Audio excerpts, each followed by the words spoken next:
Koiki Media, we bring the world closer to your doorstep.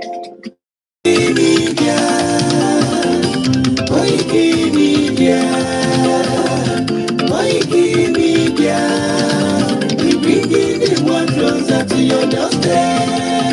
Àwa sálára àgbáyé dá, àwa ló láṣà àti èdè. Gbígbédè lárugẹ nílẹ̀ Oòduà o, àwa gangan ni bàbá. Koiki Media, Koiki Media, Koiki Media, we bring the world closer to your doorstep. They never sabi wetin we carry for her, but e dey move closer before dem go sabi. I said they never know wetin we carry for body, but e dey move closer before dem go sabi. Ọ̀kín lọ lọ́jà ẹyẹ, kìnìún ló ló la ojú. Ẹyẹ tó dorí kodò bí àdán, ọgbẹ́jẹ lẹ́nu. Ká ṣiṣẹ́ fún ilẹ̀ bàbá wa, ká ṣiṣẹ́ fún ìlú bàbá wa, ká jùmọ̀ sowọ́pọ̀ ká lè kó dúdú àga.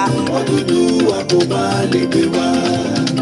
Ọmọ Odùduwà ṣègìrì, ẹ dìde fún ẹ̀tọ́ adúláwọ̀, ká lè jọ jùmọ̀ gbé délẹ̀ ìlérí, káwa lè gba ògo ilẹ̀ wa, ká ṣiṣẹ́ ká lè jọ gbàdé, ká lè gbàdé adé adúláwọ̀, àwa ni ìmọ̀lẹ̀ tí yóò tàn káàkiri. Ọmọ Odùduwà ni wá. Koiki Media, àwa là ń gbé tó lárugẹ. Ètò tó péjú owó tí wàá máa ní. Kásá ẹgbẹ́ polówó ọjà wà kájé bùbá yín jẹ. Ètò tó péjú owó tí wàá máa ní. À ń gbé tó lárugẹ, à ń gbàsà lárugẹ. Ètò tó péjú owó tí wàá máa ní. News and sports ẹ máa rí gbọ́. Ètò tó péjú owó tí wàá máa ní. Ọmọ Ìjẹ̀bú alárẹ̀ mi ló ní kí n máa ké tantan. Koiki Media ọlọ́lá gbajúmọ̀ mi o, má bá ṣẹ̀rẹ̀ lọ o. Ọmọ Yorùbá nìyẹn, ọmọ Yorùbá tata o. À ń gbádùn rẹ, ọmọ Ìjẹ̀bú alárẹ̀ mi, ṣẹ́yìn lọ má fi dìbò tẹ̀ mọ́lẹ̀ o. Ẹ̀yin lọ́mọ onígbò máa ń dé mádémádé, ẹ̀yin lọ́mọ onígbò máa wọ̀ máa wọ̀ máa wọ̀ o. Igbó máa wọ̀ kájòjì ò gbọ́dọ̀ wọ̀, àjòjì tó bá wọ̀ bẹ́ẹ̀ á tẹ̀lé ní ẹbọra. Ẹ̀yin lọ máa náwó kóyìnbó tó dé, ìgbà tó yìnbó dé o, owó náà dẹ́ tún pọ̀ sí o. Koiki Media ṣàwa ní bàbá. Koiki Media, àwọn ni bàbá. Koiki Media, àwọn ni bàbá.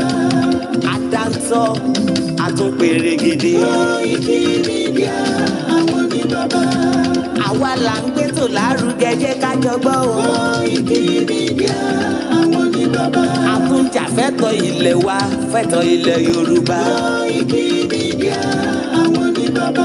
Ọmọ Oòduà ni wá o, tọkàntọkàn. Koiki Media, àwọn ni bàbá. Ikú tí ó ṣe bí lébi òsì, àdìmú bàbá yọ. Koiki Media, àwọn ni bàbá. We bring you one closer to your doorstep. Koiki Media, àwọn ni bàbá. Afẹ́fẹ́ tó ń fẹ́ o tó ń kan kí oko lára ni. Koiki Media, àwọn ni bàbá. Àpèrègèdè Olódùmarè ló fún wa ṣe. Koiki Media, àwọn ni bàbá. Gbogbo ayé ẹ gbọ́, àwa ni bàbá o. Koiki Media, àwọn ni bàbá. Ẹ máa bọ̀ wá ẹgbẹ́ polówó ọjà yín wá. Koiki Media, àwọn ni bàbá. Odùduwà la gbé dání, òtítọ́ la gbé dání. Koiki Media, àwọn ni bàbá. A kì í sọ̀dálẹ̀, a kì í sódìkẹta. Koiki Media, àwọn ni bàbá. Àdúró tán, àtúnpèrè kéde. Koiki Media, àwọn ni bàbá. Koiki Media, we bring you one closer to your doorstep. Àwọn ni bàbá. Koiki Media is around to give us latest. Is around to give us latest. Ladies and gentlemen, ẹ mú kalẹ̀ sílẹ̀, ẹ tẹ́tí ẹ gbọ́ ètò tó kojú gbogbo. Ladies and gentlemen, ẹ mú kalẹ̀ sílẹ̀, ẹ tẹ́tí ẹ gbọ́ ètò tó kojú gbogbo. Koiki Media is around to give us latest. Koiki Media. Àgbẹ̀ ọ̀gá Jehova ọmọ Adéyẹmọ o ọjọ́ òní ọjọ́ tó lápẹ̀rẹ̀ gidi gan-an ni fún gbogbo ọmọ Yorùbá àtàtà kó rí ni ọmọ Adéyẹmọ ọba ti kú ọ̀tá ìbáyọ̀ wọn ní alákọ̀ọ́rí ọmọ ti lọ wò ó èyí tí wọ́n rò yí ẹ̀ lólúwọ ọba ńlókùkù sẹ́ Sunday ọmọ Adéyẹmọ Ìgbòho ṣàṣẹ́bẹ̀ lọ wà ọjà máa dúpẹ́ lọ́wọ́ Olódùmarè ọba ògbóni tó o bá ti dàbí wèrè pọ́jù òní ó tó pé ńkọ́ kí lọ fẹ́ wá láàrin àwọn ọmọ adarí wọn gan tàbí tó o bá ti dàbí gé ọmọ láàrin ìgbẹ́ kí lọ máa ṣẹ̀dá òfin ìgbìrọ̀ ọjọ́ máa dúpẹ́ lọ́wọ́ alágbẹ̀dẹ àyànmọ́ ọba tó fi ọ́ dára tó dùn ọmọ Adéyẹmọ o ìwọ náà kọ́ Olódùmarè ọba ní bí ọ lárugẹ. ẹsẹ mo dúpẹ́ o. Sunday o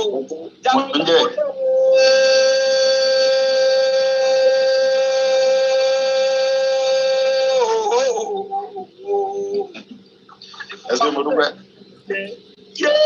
Máa gbọ́ ó ti gbogbo olùgbọ́n máa dé yàmá o ó dé wọn mọ́lẹ̀ pákápáká wọn ò lè mí mọ́ ó ti kó wọn láyà jẹ́ wọn ò lè sóge wọ́n ṣẹ̀rù bà wọ́n ọjà wọn láyà wọn ò lè mí fín mọ́ ó ti fi ògbójú láfọ́ igbá oró ní èyẹ dànù.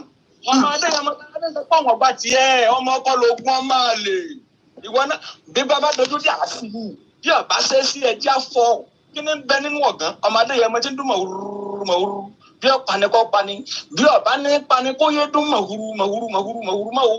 Sunday ọmọ Adéyẹmọ ó ti di bí àlọ́ yìí yé ẹjẹ ọmọbẹ́mú ewé kókò tó bá lè bí ọmọ bẹ́ẹ̀ tó bá fẹ́ fọ̀yà kọ́ máa fọ̀yà gbèrègbèrè sàǹgbà ọ̀rọ̀ máa fọ́ọ̀kù ẹni ẹ bá wọ bẹ́ ọmọ Adéyẹmọ ti di bí àlọ́ yìí káàkiri ọmọ Adéyẹmọ Ìgbòho ṣà yé orí ìrìn àpèrè ọmọ Yorùbá àtàtà ọmọ ọkọ ní ọ̀hó ṣéun bẹ́ẹ̀ lọmọ ọkọ ṣe ìwọ lọ́pàá Gàmbàrí nípa ìsìn Sunday ọmọ Adéyẹmọ ọ̀pá Gàmbàrí nípa ìsìn ọ̀pá Fúlàní tán ọ̀pá ẹgbẹ̀sán ló pọ̀ ya onítọ̀ ọmọ Sunday Ìgbòho ṣà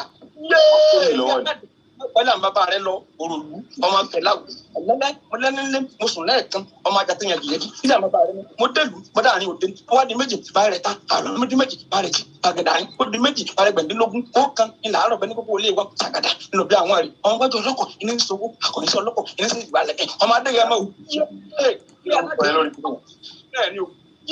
Sunday Ìgbòho sàmà pọ̀ ogun ní nánilógún ogun ní nánilógún ogun ló ní ilé àárọ̀ ogun ni wọ́n fi jagun bẹ́ẹ̀ wọ́n jẹ́ bóògùn ọ̀yẹ́ ẹjẹ́ anẹ́ta wa lóògùn ọ̀nà Sunday ọmọ Adéyẹmọ Ìgbòho ṣà lónìí ilẹ̀ Yorùbá gbòmìnira dandan ni máa wá gbọ́ o lọ́dà yìí o ìlànà Olódùmarè ni wọ́n máa lò ọmọ Adéyẹmọ o dákun mọ́rù làwọn oníṣẹ́ ẹbí ẹ̀tọ́ kálukú má fi dùn wọ́n orí kálukú ló gbé ọdẹ́kò tó dùn wá máa gbọ́ o gbogbo ọmọ Yorùbá tàtà ń tẹ́wá lóye ẹja fọwọ́pọ̀ ká gbé ẹni tó wá fi sẹ́ ká gbé lárugẹ gidi ni ẹ̀mí jù ọ́ wọn ò dùn ẹjọ́ òrodò lọ sí ní bá méjì kọ́ o ẹni tó lùwà fi sẹ́rán ọ̀gẹ́tọ̀ sí ẹni tó fi ra wọn Sunday ọmọ Adéyẹmọ lọ́la tiwa akọni tiwa akọni jagunjagun ọkùnrin tààrà rọ̀gbọ̀dọ̀kẹ́lẹ́ ọmọ Adéyẹmọ wọn a máa gbọ́ wọn fẹ́ sàgbà kan fún wọn ni ẹni tó bá ní kó òkú ní kékeré kó máa fọwọ́ ara wọn síra wọn wọn ní kàkọ́ máa ṣe ara rẹ̀ dípò dànù ìmọ̀jú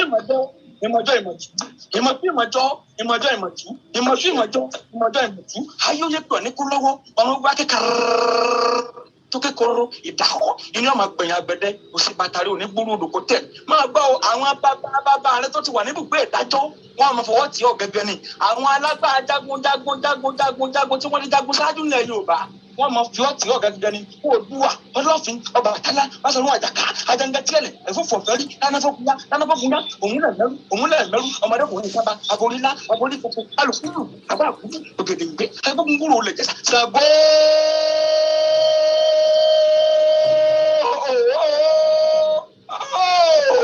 máa gbọ́ná Sunday ọmọ Adéyẹmọ o ń bọ́ Ṣàngó tí mọ́ ògùn làyà wáyé náà ọmọ Adéyẹmọ Ìgbòho Ṣàngó ló ti rí gbẹ̀tugbẹ̀tu tiẹ̀ ṣe ọ̀gbárùgbọ̀dárúgbó onúgbòlò rẹ̀ jó ògùn làyà ọ̀sẹ̀ pé yẹn rìn kẹ́ni ẹ̀ máa ń de bàbá rẹ lọ orúkàtàrí gbàgbà kẹ́ni ẹ̀ máa ń de bàbá rẹ lọ alárúgbó parúmọ́ Sunday ọmọ Adéyẹmọ ní oṣù olùgbòde gbangba Sunday ọmọ Adéyẹmọ ó ti di kókó ọdù ó ti wà lókè ẹni ẹ bá ní ọjà kọ́kọ́ máa kú ni máa gbọ́ o Sorry, my bell water, ma.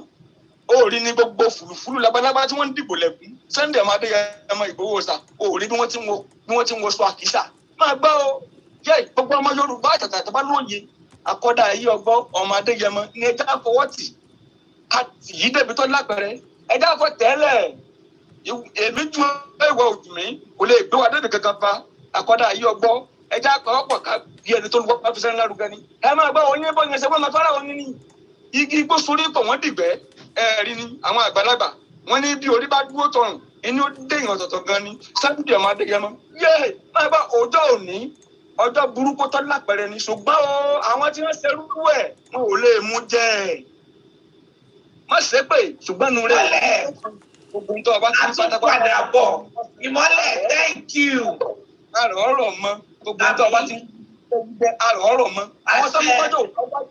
àwọn tó mú kọ́jọ́ wọ́n ní pé ènìyàn ṣe bí Ọlọ́run ọba wọ́n ní kò lè pọ̀ sí ipò àmọ́ wẹ́rẹ́wẹ́rẹ́ bàbá bá mi ṣe wọ́n ní bí ó sì àwọn wípé kò lè pọ̀ sí ọ̀rọ̀ ṣì wẹ́rẹ́wẹ́rẹ́ o bàbá bá mi ṣe wọ́n. We're getting there, and I say good afternoon. We're talking about culture. We have 60 minutes fún ètò ti ọ̀sán yìí.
Cost of fuel has gone up.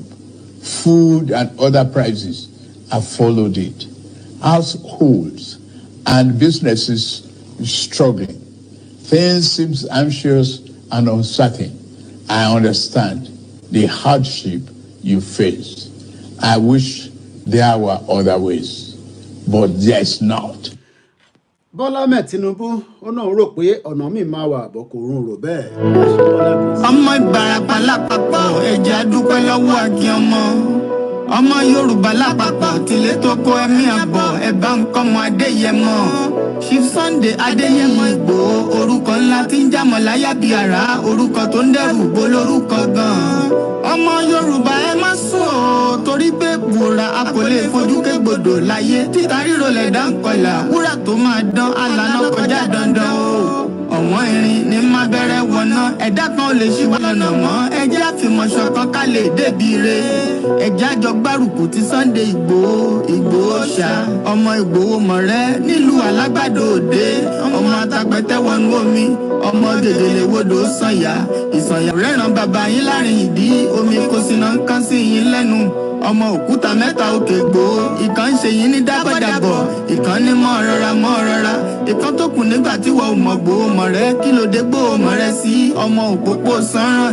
ìgbàgede gbòó sùn wọn láláìsí bẹ̀rẹ̀ wọn ní kó ní bẹ̀rẹ̀ ó máa kó bẹ̀rẹ̀ lọ ẹ̀sìn òní bímọ méjì ní gbòó mọ̀ rẹ́ bẹ́sìn bá bímọ méjì ní gbòó àfikàn pọ̀kọ sí amúkan yòókù bọ̀ sànyà àtúmúyà rẹ̀ tí ò lọ́rọ̀ gbọ́ fi ṣẹrù wálé wàrà mùjé ọmọ onílé ọ̀la àwọn àjòjì tó ń ṣe ségesège tán láwọn ò ní bomi kó sí mu wọ́n láwọn ò ní bomi sàn ìyàwó ẹsẹ̀ ìgbà tójú kò fi rí ńkọ́ gbogbo wọn náà sáré bomi kó sí mu wọ́n sì bomi sàn ìyàwó ẹsẹ̀ ọmọ abẹ́rẹ́ mẹ́ta òde ayé ọ̀kan ṣẹ́ ọ̀kan tẹ̀ ọ̀kan tó kù ní gbogbo ayé fi ránṣọ kiri gbogbo ọmọ Yorùbá Sunday Igboho onírèlẹ̀ láéláé torí àbá lásán nìkan ń dá òkúta ò ṣe gbé fún wọn o ìmọ̀ràn lásán ni ti balùwẹ̀ kò pọ́sibú kó dòdò láyé ń bí ó kún díẹ̀ títọ́ domi láéláé ìtọ́ nílé domi Sunday Igboho arógun má ti dí tó ń jà fẹ́tọ̀ Yorùbá ní tilé tó kó.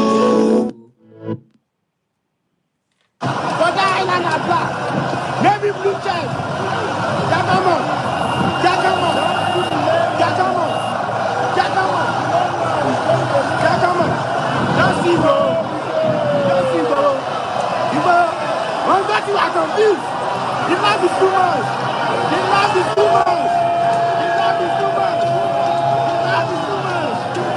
the love is too much jákàmọ̀ jákàmọ̀ let's go. Mo kí gbogbo ọmọ Yorùbá káàkiri ibi tí ẹ bá tútù láǹfààní àti fẹ́ gbọ́ wa ní wákàtí mo kí wa pé a kú ọjọ́ èní a máa jẹ́ ọjọ́ ajé tí Yorùbá wa bá sì jẹ́ in tí ó sound dáadáa mo kí ọmọdé mo kí àgbàlagbà mo kí obìnrin mo kí arúgbó mo kí gbogbo ibi tí àwọn ọba ilẹ̀ Yorùbá ń bẹ nílẹ̀ Yorùbá àti ní ẹ̀yìn odi bí a ti ṣe ń kí yín ni à ń jẹ́ kó yé wa pé àwa ni ìran ọmọ aládé a fẹ́ sọ̀rọ̀ nípa Yorùbá culture àti pé kí nìdí tí a gbọ́dọ̀ jẹ́ kí culture yẹn kó parẹ́ tá bá sì ń bẹ nínú Nàìjíríà tí àwọn kan ń pè ní Nàìjíríà ó ṣeé ṣe kí culture wa kó parẹ́ o ẹ jẹ́ ká kọ́kọ́ gbọ́ bàbá wa Professor Adébánjí Akíntóyè 2019 ni wọ́n gbé wa lọ sí UNPO Unrepresented People and Organization kí nìdí nítorí pé wọ́n fẹ́ jẹ́ kí ìran Yorùbá kó má parẹ́ rárá ẹja gbọ́n tó sọ níbí náà. Of Nigeria has been accepted as the 45th member of the Unrepresented Nations and Peoples Organization. Leader of the Yoruba World Congress, Professor Banji Akintoye, says the membership represents a very important step in the collective quest of well-meaning Yoruba people to achieve the goal of dignity and self-determination. It is my great pleasure and pride to inform you that the Yoruba Nation has been admitted to the membership of UNPO. UNPO means Unrepresented Nations and Peoples Organization, with its headquarters in The Hague. The UNPO has expressed their gladness to welcome the Yoruba Nation as a new member of UNPO, and they're looking forward to working with us. It is important because it is a great stride, and it represents a very important step in our collective quest to achieve the goal of dignity in the country in which we live, and also to achieve the goal of self-determination for our nation. Our Yoruba Nation now has a voice on the international stage via the machinery of the UNPO, which maintains a permanent presence before the United Nations and before other international agencies like the European Union, the African Union, the United States government, and the governments of various other countries across the world. Ohun bàbá àwa alálùbáríkà tí a mọ̀ sí bàbá wa Professor Adébánjí Akíntóyè náà ni a gbọ́ ní àìpẹ́ yìí. Mo kí wa lẹ́ẹ̀kan sí pé a tún kábọ̀ sórí ètò ti tọ̀sán tí a tún mú wá fún wa gẹ́gẹ́ bí ìṣe wa lórí ètò tiwa níbí. Ètò ti bíbá ẹni à ń pè ní Yorùbá self-determination. Àwa ìran ọmọ aládé tí gbogbo ohun tí à ń sọ lọ́kàn wa tí ó wà lára wa ni pé àfi ká kúrò nínú ìlú tí wọ́n ń pè ní Nàìjíríà, ìlú tó ti bayé jẹ́, ìlú tó ti bọ̀nà jẹ́, ìlú tó fẹ́ gba culture kúrò lọ́wọ́ wa. Bá ń sọ nísìnyí kò ń ṣe fún ẹ̀ní fún ọjọ́ ọ̀la àti ìran wa ni. Gbogbo ọmọ Yorùbá tó bá ń sọ pé ìta ń sọ lénìí kò ń ṣe tó yẹ ká máa sọ ìbéèrè tí ẹ ká bi wọ́n ni pé kí ló yẹ ká tún máa sọ nítorí pé ẹ kúkú ti dìbò láti almost 23 years nínú Nàìjíríà kó gbogbo tí a fi ń pera wa ní ọmọ Yorùbá. Ìdí tí àwa ṣe wá wò ó pẹ̀lú bàbá wa alànà Professor Adébánjí Akíntóyè òun ni pé kíran wa kí gbogbo tí à ń pè níran Yorùbá kó má bàa di pé ní ọ̀la tá a bá sọ pé ọ̀la yìí kó tó ṣẹ́jú kó tó mọ̀ ilẹ̀ ọ̀la máa mọ́. Ilẹ̀ ọ̀la tó fẹ́ mọ̀ yẹn náà la ṣe wá ń kígbe la ṣe ń tètè pariwo síta pé ká má di ẹni tó máa di ẹni tí wọn ò ní rántí mọ́. Bẹ́yìn kan bá ní kò ṣe kò lè pé ọ̀rọ̀ tá à ń sọ lénìí pé kò ní rí bẹ́ẹ̀ tó bá wá lọ rí bẹ́ẹ̀ ńkọ́ tá a bá dákẹ́ wọ́n ní tara wa bá wa dákẹ́. Ẹ má bínú mo kí gbogbo ẹ̀yin tẹ́tí wà lórí ètò àní lè máa dárúkọ lẹ́yọ kọ̀ọ̀kan nítorí pé ààrí ọjọ́ mu lénìí torí 60 minutes la ní lórí ètò tọ̀sán yìí. Ìdí tí a ṣe wá ń sọ fún gbogbo ọmọ Yorùbá àtọba àti ìjòyè àtàwọn olóṣèlú ni pé gẹ́gẹ́ bí ìran ọmọ aládé kò jẹ́ ká ní kankan ṣe pẹ̀lú Nàìjíríà. Àwa náà lè dá dúró gẹ́gẹ́ bí ìlú kan látara ìlú tó ń bẹ ní gbogbo àgbáyé. Lénìí bí ẹ bá ń wo máàpù tó wà láyé lénìí a máa rí pé ìlú tó ń tó 195 ló ń bẹ láyé yìí. Ìdí táwa kan ṣe wá náà sọ pé nígbà tó jẹ́ pé àwa ìran ọmọ aládé tí Elédùmarè dá dáadáa kí la wá ń wá nínú Nàìjíríà nígbà tó jẹ́ pé a lè dá dúró náà gẹ́gẹ́ bí ìlú ibi tí ọ̀rọ̀ tiwa àti àwọn ọmọ Yorùbá tó fi ní kọ́lọ́fí díẹ̀ nìyẹn. Àwọn ọmọ Yorùbá tó ń bẹ nínú Nàìjíríà lénìí àwọn rò pé àwọn lè máa gbá nǹkan pè ní politics. Wọ́n fẹ́ máa ṣe nǹkan pè ní politics. Mo kíyà tó bí wa lọ́mọ ẹ káàbọ̀ sórí ètò. Mo ti ṣe ń kí ẹ̀yin àgbàlagbà, ẹ̀yin ọ̀jọ̀gbọ́n, ẹ̀yin ṣéwù, ẹ̀yin sheik, ẹ̀yin babaláwo, ẹ̀yin oníṣègùn, ẹ̀yin gbogbo àfà, ẹ̀yin ọmọlé kéwú, ẹ̀yin gbogbo ẹ̀sìn tó ń bẹ nílẹ̀ Yorùbá títí dé white garment, KICC, redeem, kò sí tí a fi ojú parẹ́. Gbogbo tá à ń sọ fún ọmọ Yorùbá ni pé ẹ má jẹ́ kó jẹ́ in tí ó máa di ọ̀la yìí tí àwa máa kábàámọ̀ pé tó bá jẹ́ pé a ti mọ̀ ni a bá sáré jù báyìí lọ. Ẹ máa wò pé ṣé kò sí nǹkan míì nínú ẹ̀ tó fi di pé ní gbogbo ìgbà ni àwa kan ń jáde la fi ń polongo pé a fẹ́ dá dúró gẹ́gẹ́ bí orílẹ̀-èdè kan. Ẹ̀tọ́ ń bẹ lóòótọ́ pé a lè dá dúró àmọ́ tí ọmọ Yorùbá náà bá fọwọ́ sí a máa fa ìfàsẹ́yìn fún wa. Ìdí tí àwa kan ṣe sọ pé lótìtọ́ lódodo a máa polongo fún yín ó wá kù sọmọ Yorùbá lọ́wọ́ pé bẹ́ẹ̀ máa gbà àbẹ́ẹ̀ nígbà.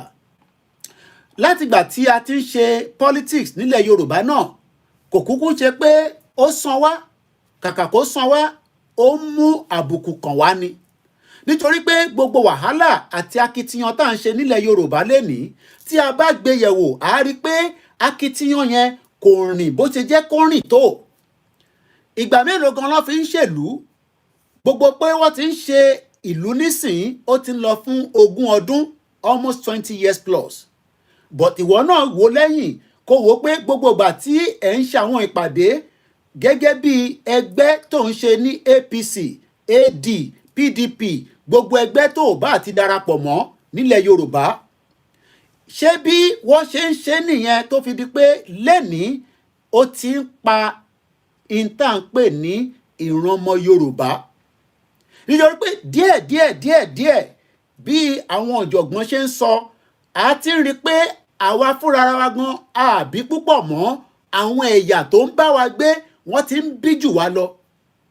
So in tó ń jẹ́ kó yé wa ni pé tí a bá ṣe ìtànpè ní ká gba ìlú wa lénìí ó ṣeéṣe pé àjòjì ló máa darí wa lọ́jọ́ iwájú.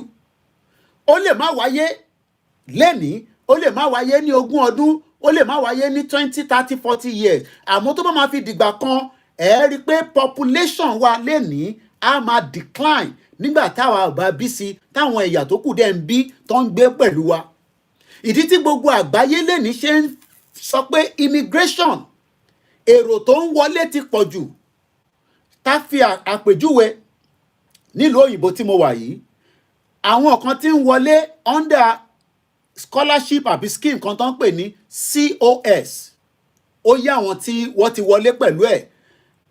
Àwọn òyìnbó tìlú Gẹ̀ẹ́sì tí mo wà yìí, àwọn wá ń tara pé àwọn tó fún ní COS yẹn wọ́n tún ń kó àwọn mẹ̀lẹ́bí wọn, wọ́n tún kó wọn wọlé. Nígbà tó wá wo breakdown yẹn, tó wo statistics pé àwọn tó ń wọlé yẹn àwọn tó fún ní COS gangan, gbogbo wọn tá bá ní káwò lọ́bọ̀, they are just under 150,000. But àwọn tó ń kó bọ̀ tí wọ́n jẹ́ dependent wọn, ẹni tó ti bímọ, ẹni tó ní brother, ẹni tó lẹ́gbọ̀n, ẹ mọ̀ pé package yẹn gbogbo wa la fi ń mọ àwọn tó ń wọlé. Èmi náà ní family mi kan tó ṣẹ̀ dé láìpẹ́ yìí, àti ìyàwó àtọkọ àtàbúrò gbogbo wọn lọ́jọ́ dé. Now àwọn òyìnbó wá ń sọ pé kíní ti fẹ́ di nǹkan míì. Àwọn tá a nídìí lóòótọ́, a nídìí wọn nítorí pé nílùú yìí àwọn àgbàlagbà ń dàgbà, kò dàbí Nàìjíríà. Ọlọ́run jẹ́ ká dàgbà ká darúgbó nínú Nàìjíríà. Àmọ́ bí WHO ṣe sọ, kò likely pé a máa dàgbà gẹ́gẹ́ bí àwọn àgbàlagbà tijọ́ náà.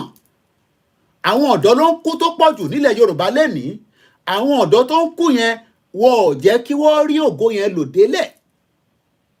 Àwọn UK wá sọ pé kàkà kí a máa jẹ́ kí àwọn tí ó máa kó mọ̀lẹ́bí wọn wá, wọ́n wá ní láìpẹ́ yìí, mo mọ̀ bóyá wọ́n ti bẹ̀rẹ̀ bọ̀ kò ní pẹ́ mọ́. Gbogbo ẹni tó bá máa wá London COS ò ní lè kó mọ̀lẹ́bí ẹ wá mọ́. Àwọn mọ̀lẹ́bí á jókòó sí ìlú ẹ lọ́hùn, wàá máa fowó ránṣẹ́ sí wọn nígbà tí wọ́n bá ń ṣiṣẹ́ níbí tó ń san tax. Now ìwọ náà wá wò bẹ́ẹ̀ pé àwọn tó ń bá wa gbé tí kò kí ń ṣe ọmọ ẹ̀yà tiwa, tí wọ́n ń bá wa gbé gẹ́gẹ́ bí Nigerians lénìí, tí wọ́n lẹ́tọ̀ọ́ according to the fraudulent constitution. Àwọn tó ń bá wa gbé yìí, ẹ̀yà tí wọ́n ti ń tako ẹ̀yà ti tọ̀dọ̀ tiwa. Kódà wọ́n tún fi ń yé wa pé àwọn ìgbésẹ̀ kan wà tá à ń gbé nílẹ̀ Yorùbá tí a gbọ́dọ̀ gbé. Ó ti wá ń di tó ń pè ní conflict of interest. Conflict of interest yẹn ó ti ń ta padà bá wa, nítorí pé tá bá kọ́kọ́ wò ó, yàtọ̀ sáwọn tó ń kó màálù wọlé tó fi ń jẹ oko, ẹ̀yà tiwọn yẹn ó ń fi tiwọn kó bá ẹ̀yà tiwa tí kò kí ń ṣe ẹ̀yà burúkú, torí ọmọlúàbí ní tàwa. Ìdí tó yẹ kẹ́yìn wá máa wò nísìn pé a bá dákẹ́, tara wa bá wa dákẹ́. Lótìtọ́ lọ́kàn ọmọ Yorùbá, àwọn tó ń ṣe òṣèlú pẹ̀lú àwọn mẹ̀kúnnù tó ń tẹ̀lé wọn lẹ́yìn, àwọn rò pé àwọn olóṣèlú máa dáwọ́ ibi tó ń ṣẹlẹ̀ dúró nílẹ̀ Yorùbá. Mo ì tí fẹ́ mẹ́nu lọ àwọn tó ń pààyàn, àwọn dáràndáràn tó ń pinra wọn ní àwọn bòròró tó ń kó màálù wọnú oko wa. Ẹ jẹ́ ká kọ́kọ́ wo ilẹ̀ Yorùbá lénìí. Kí ni economic structure ilẹ̀ Yorùbá lénìí? Mo ń bá brọ́dà mi kan sọ̀rọ̀, port ló ti ń ṣiṣẹ́. Mo wá ní báwo nìkan ṣe ń lọ nínú port. Ó ní ẹ̀gbẹ́ máa yẹ kí n parọ́ fún yín o, kò sí kankan tó ń lọ mọ́ nínú port nísìn. Kódà òun ti padà sóko láti bí oṣù 4 nísìn. Ó fi ń lọ̀ mí, ó ní brọ́dà mi jọ̀ọ́, mo ní ṣàkó tí mo lè supply tẹ́ bá ní àwọn tó fẹ́ rà. Mo ní ó wù mí pé ká gbà lọ́wọ́ ẹ lóòótọ́, gbogbo abi tí mo ti béèrè wọ́n ní àwọn náà ní lọ́wọ́lọ́wọ́. Ìtìyàn bá dẹ̀ mọ̀ kò kí ń ṣe wàhálà ẹ̀. Now ẹ mọ̀ pé arákùnrin inú port ló ti ń ṣiṣẹ́ gẹ́gẹ́ bí ọmọ Yorùbá, bọ̀ nítorí pé ẹ̀yin ò tí mọ̀ pé Nàìjíríà ti affect orí èèyàn bẹ́ẹ̀, kàkà kó máa ṣiṣẹ́ ní port nísìn tí a máa fi ṣọwọ́ tá a máa fi da ọwọ́ padà, ó wá dẹni tó padà sóko. Irú òun nísìn oko tó padà sí yẹn in tó dá lóòótọ́ ni, àmọ́ a ti lose ọmọ Yorùbá kan nínú Lagos State. Ọmọ Yorùbá ni, àmọ́ kò láǹfààní àti jẹ wàhálà tó fẹ́ ṣe àti tó ń pè nílẹ̀ Yorùbá tá à ń pè ní Lagos State lénìí. Ta ló wá ń jàǹfààní ti Lagos State gangan? Àwọn wo ló ń jàǹfààní ẹ̀ láàrin gbogbo wa? Ṣé ọmọ Yorùbá ló ń jàǹfààní ní Port Authority? Nítorí pé arákùnrin tí mò ń sọ yìí ó ti ń ṣiṣẹ́ ní Port Authority, kò ń ṣọ̀rọ̀ ọdún 3, kò ń ṣọ̀rọ̀ ọdún 4, àmọ́ kò wá láǹfààní àti ṣiṣẹ́ níbẹ̀ mọ́. That means pé a ti lose one person. Now ẹ jẹ́ ká wá calculate bẹ́ẹ̀. Àwọn ẹ̀yà tó ń gbé pẹ̀lú wa, kò sí nǹkan kan tó wrong tí àwọn ẹ̀yà bá gbé pẹ̀lú wa, but ó ti wá di pé ara ti ń ni wá ọ̀pọ̀lọpọ̀ yín tá a bá ní àwọn èèyàn tó ń gbé pẹ̀lú wa àwọn ọmọ Ìgbò lẹ máa ń fọkàn sí ní púpọ̀ kò sí nǹkan kan tó jẹ́ pé ó rọ̀ǹgì níbẹ̀ tá a bá ń point finger fún wọn but ǹjẹ́ yín mọ̀ pé àwọn ẹ̀yà míì ń bẹ tó ń gbé pẹ̀lú wa nílẹ̀ Yorùbá bíi Dangote because project Dangote nísìnyí tó ṣe sí Lagos State tó wọ́ ti $20 billion ǹjẹ́ yín mọ̀ pé àwọn ọmọ Yorùbá púpọ̀ kò láǹfààní gan láti ṣiṣẹ́ nílé iṣẹ́ yẹn ẹ tí mọ̀ bẹ́ẹ̀ ẹ̀yin ń fi ojú wo àwọn Ìgbò pé àwọn ló ń gba ìlú mọ́ wa lọ́wọ́ wọ́n dẹ̀ rẹ́dì láti gbà á ǹjẹ́ àwa ń fọkàn sí pé Dangote fúnra rẹ̀ pẹ̀lú àwọn tó ń kó wá láti India nítorí pé ẹ̀yà tó lọ ń kó wá yẹn pé kó wá ṣiṣẹ́ nílẹ̀ Yorùbá àwọn ẹ̀yà tá a máa bímọ nì ǹjẹ́ ń fọkàn síbẹ̀ tá a bá ń sọ pé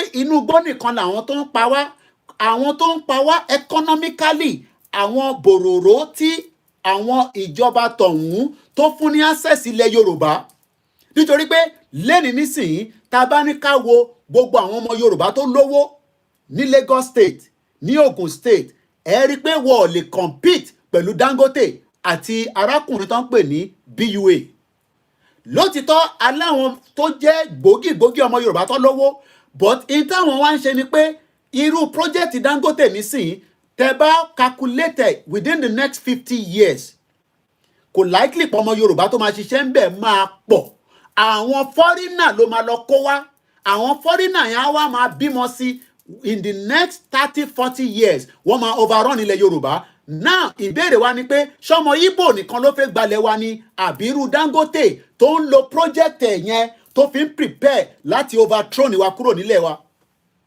lótìtọ́ ọ̀rọ̀ yìí ó lè má yí ọ̀pọ̀lọpọ̀ ọ̀rọ̀ inú igbó kọ́ ni mò ń sọ nísìnyí mò ń sọ a glaring project tí gbogbo wa tá à ń rí báyìí tó ń dùn mọ́ wa nínú Dangote project can literally wipe off gbogbo Yorùbá nílẹ̀ Yorùbá within the next 60 years nítorí pé àwọn Indian tó lọ ń kó wá yẹn tó ń gbé níbẹ̀ yẹn àwọn á máa bí sí wá máa rẹ̀ sí and they will become tó bá yá àwọn náà fẹ́ gba citizenship Nàìjíríà àìtí sọ̀rọ̀ nípa àwọn Lebanese àwọn Ṣàgórì àwọn bẹ́ẹ̀ bẹ́ẹ̀ lọ ìbéèrè tí mo wá ń béèrè ni pé ǹjẹ́ kò ní dé stage kan bá ṣe ń bá lọ yìí tá a máa lose culture wa ìwọ ni kò wá béèrè lọ́wọ́ rẹ pé ṣé o fẹ́ jókòó kó di pé ilẹ̀ Yorùbá máa parẹ́ lójú ẹ Akókú ti sọ pé gbogbo akọ́la máa wà láyé for the next 200 years àmọ́ àwa kan ò ní lajú wa sílẹ̀ táwọn bá dijú wọn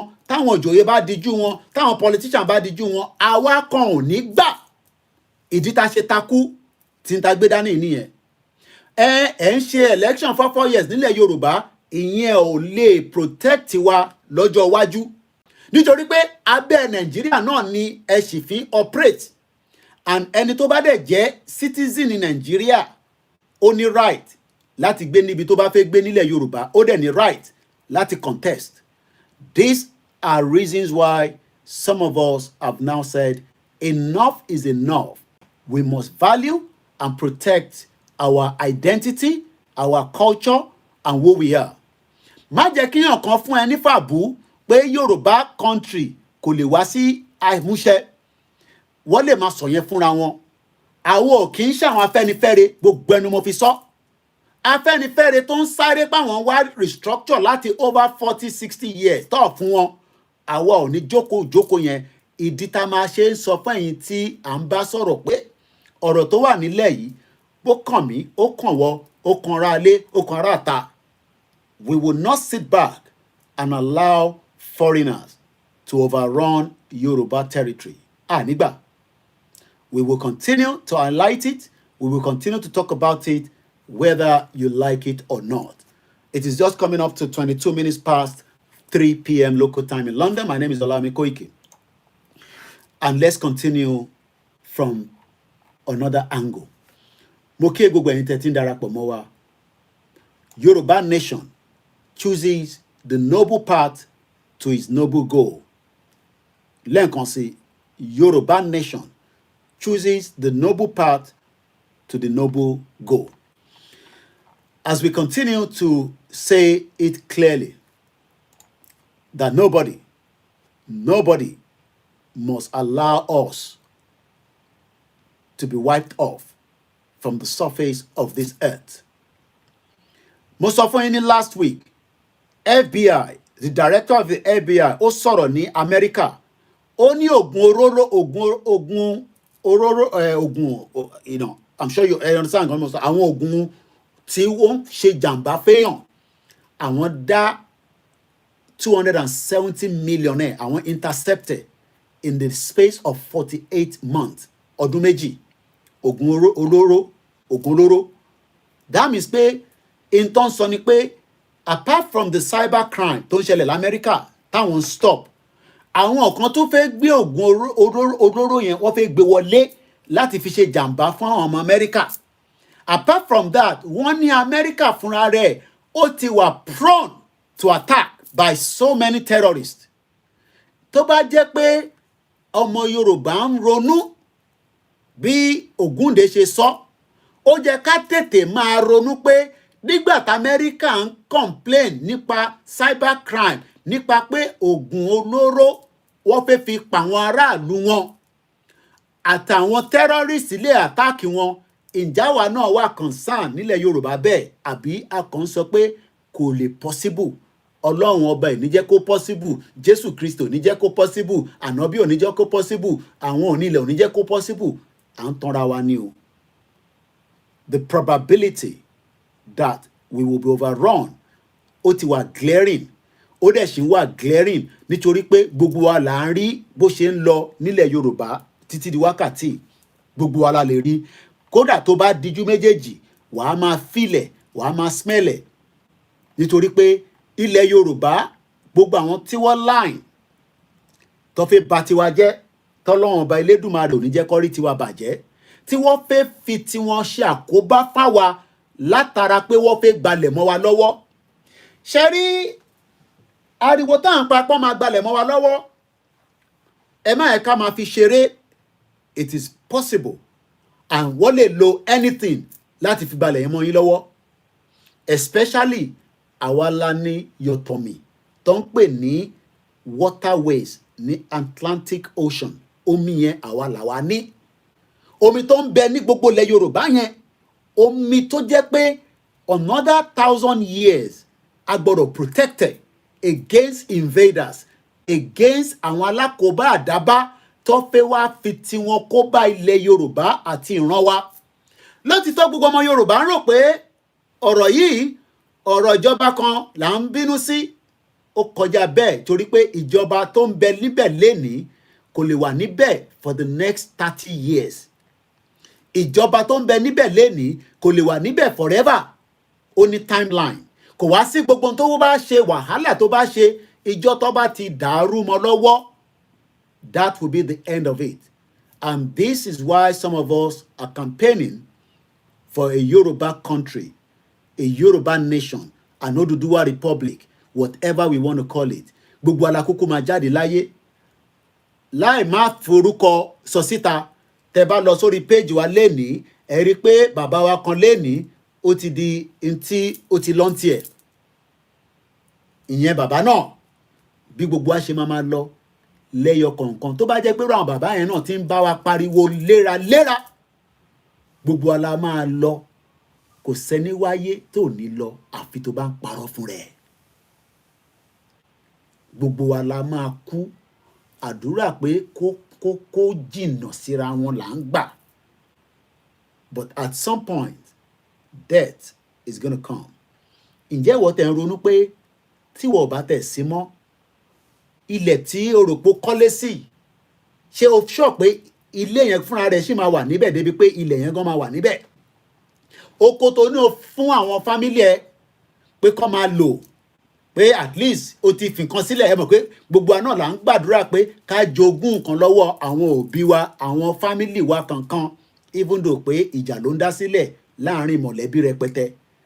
Ǹjẹ́ o mọ̀ pé gbogbo ilẹ̀ tó ń sọ yìí, ìjọ kan lè wáyé tó jẹ́ pé kò ní jẹ́ tọ̀dọ̀ wa mọ́. Ẹ jẹ́ ká wá ka díẹ̀ nípa ìtàn tí bàbá wa Alànà. Ìwé náà ó wà ní PDF. Ẹni tó bá ń wá, tẹ́ bá ti lọ sórí Ọláyọmí Kóìkí or koikimedia.com rather. Ẹ gbọ́ bíbá dáadáa o. in tí mo fẹ́ ka díẹ̀ lára ẹ̀ nísìnyí ànílẹ̀ ka gbogbo ẹ̀ tán torí in tó pọ̀ ní volume ńlá ni pé wọ́n ti ń prepare ìwé yìí ní drafted is as far back as 1977 ní bàbá wa alànà Professor Adébánjí Akíntóyè the oracle himself ló ti ń kọ ìtàn Yorùbá ẹni tó bá fẹ́ kà á tó bá fẹ́ copy ẹ̀ tẹ́ bá lọ sórí www.koikimedia.com ẹ wá lọ sínú fáìlì kan tó ń pè ní Yorùbá document files inú bẹ̀lẹ̀ ti máa rí in tí mo fẹ́ kà yìí ẹ ní láti pè mí pé kí n sẹ́ndẹ̀ sí yín ẹ lọ sórí wẹ́bsáìtì wa gbogbo yín kọ́ la máa lè láǹfààní àti rí bá sọ̀rọ̀ ẹni bá rí wa bá sọ̀rọ̀ ká dúpẹ́ fọlọ́run ìyá wa kan message tó send láti August mo ṣe retire ni èmi nìkan ni mo wà nínú ilé yìí tí fóònù mi wà lọ́wọ́ ẹ̀ tí mo monitor tó ń lọ nínú fóònù mi fóònù méjì náà ni over 3,000 messages ló ń bẹ níbẹ̀ tó bá send message sí mi tá a bá rí kà ẹ má fi ṣèbínú so tẹ́ bá gbọ́ broadcast david báyìí pé mo sọ̀rọ̀ nípa ìwé kan tí bàbá wa lànà kọ ìwé yẹn ti wà ní hard copy àwọn kan tí ń béèrè pé níbo làwọn máa ti rí tó ti wà nínú Amazon máa láti béèrè lọ́wọ́ bàbá wa alànà wàá lè sọ fún mi ibi tí a bá ti máa ràwé náà but pé ìwọ tó bá nídẹ̀ ní file ní PDF ẹ lọ sórí koikimedia.com ẹ láǹfààní láti rí níbẹ̀ ẹ má pè mí pé bàbá wa Koiki ẹ jọ̀ọ́ báwo la ṣe lè rí fáìlì yẹn ìtẹ́yìn kan máa ṣe ni pé ẹ̀yin lọ sórí wẹ́bsáìtì wa ó ti wà níbẹ̀ ìdí tá a ṣe ní wẹ́bsáìtì nìyẹn ẹ bá wa máa pín ètò ẹ bá wa máa pín gbogbo átíkù tá à ń kọ ìyẹn ni a fi máa rìn tó máa débi tó jẹ kó dé. The title of the book, and I'm going to read it for probably maximum 20 minutes without any interference. Èdè òyìnbó ni máa fi kà á torí èmi ò gbọ́ Yorùbá débẹ̀ débi pé a máa ṣàyàn gbé fún ẹ̀. English náà dẹ̀ lọ fi kọ́. Again, the title says, and I quote, A History of the Yoruba People, Professor Adebanji Akintoye. Total page ìwé ní PDF is up to 519 in tó gùn gan ni. So a gbìyànjú láti ka ìwọ̀nba tá a bá lè kà nínú ẹ̀ nísìn. 1977 ni bàbá Akintoye ti bẹ̀rẹ̀ sí draft èyí tí mo fẹ́ kà fún wa yìí. Mo kí gbogbo ẹ̀yin tí ẹ wà lórí ètò ẹ má bínú pé a ní lè dárúkọ lẹ́yọ kọ̀ọ̀kan. I started to sketch the outline of this book, Baba Akintoye ló ń sọ̀rọ̀ nísìn, in 1978. That's about almost 45 years ago. My objective in writing this book is to place in the hands of the Yoruba people, in the hands of students of Yoruba and African history, and in the hands of the general reader, a lucid account of Yoruba history using the product of the latest research on the subject. Once again, Interfeka Nisin is very powerful, and let us go straight into it because of my time this afternoon. History of the Yoruba people. To the Pathfinder, Samuel Johnson, Saburi O. Biobaku, Jacob F. Ade Ajayi, Isa Adeagbo Akinjogbi. History of the Yoruba People by Professor Adebanji Akintoye. This was published by Amelion Publishing. No one should try to duplicate this. There's a copyright on it. This was published in 2014, first published in print by Amelion Publishing in 2010, somewhere in Senegal. I hope I'll be able to read. Okay, let's see. The content, prefix, acknowledgement, the beginning, the development of the early Yoruba society. Before Oduduwa, Ife in the 9th to the 10th century. We are presently at the 21st century. This is how beautiful Yoruba je that some of us are trying to say we should forget. The revolution in Ife, 10th to the 11th century. The primary of Ife, 11th to the 15th century. traditions of kingdom founders, the kingdoms of Yoruba land, the politics of the kingdom rule, the kingdoms and the economic part 1, the kingdoms and economy part 2, the frontier effect, the great Oyo Empire, the fall of Oyo Empire, Yoruba land in the 19th century, the wars of change, Yoruba land in the 19th century, other agencies of change, the Yoruba diaspora, the politics of the 20th century, the social transformation in the 20th century. Note, biography index.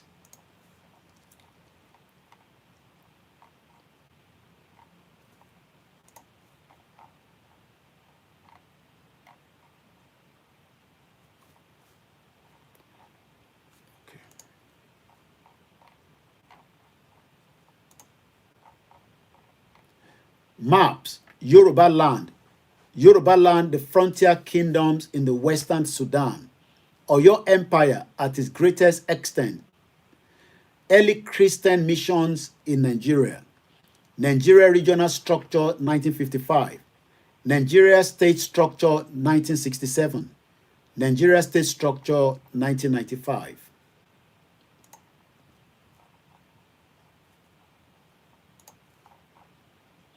My objective in writing this book is to place in the hands of the Yoruba people, in the hands of students of Yoruba and African history, in the hands of the general reader, a lucid account of Yoruba history, using the product of the latest research on the subject. Writing such an account has been far from easy. The volume of research on the subject is large and continually growing, and many partly unresolved issues of the fact and interpretation litter the field.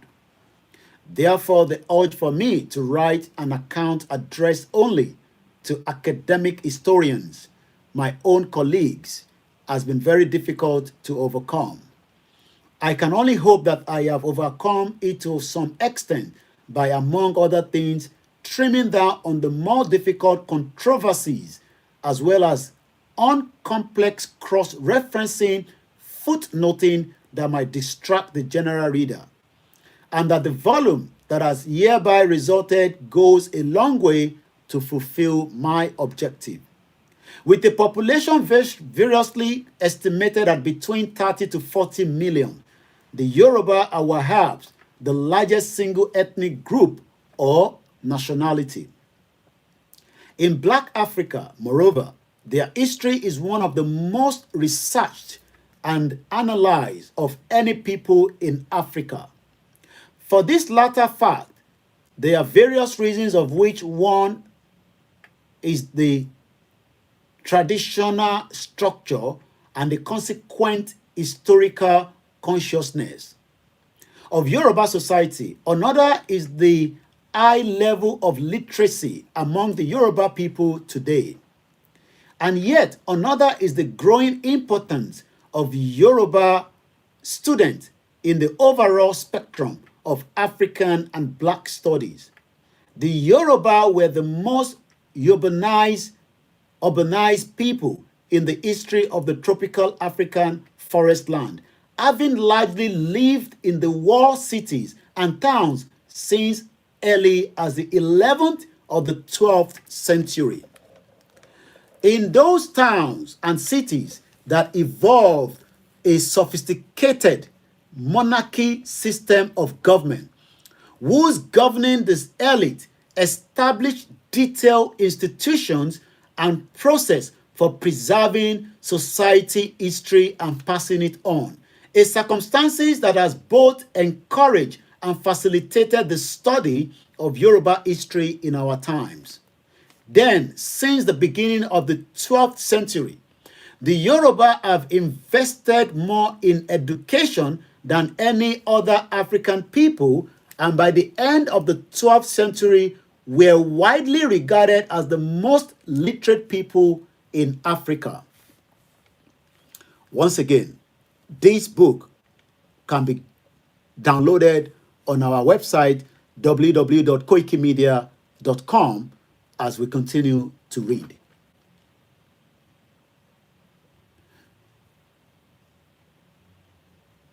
A significant consequences of this growing literacy has been that much indigenous effort has gone into the writing of the Yoruba history.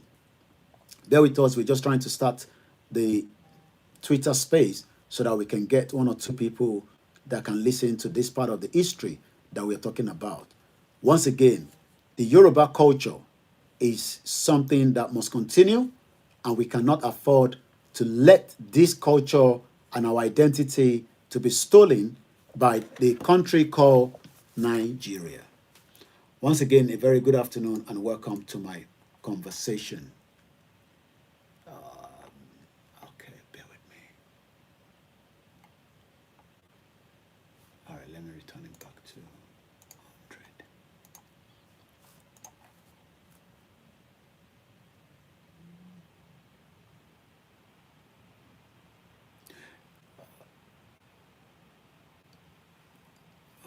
I'm just trying to pick where I read it up to, because I don't want to jump. 12th century, venturing to writing. No, I didn't get there yet. Okay, let me just start from here.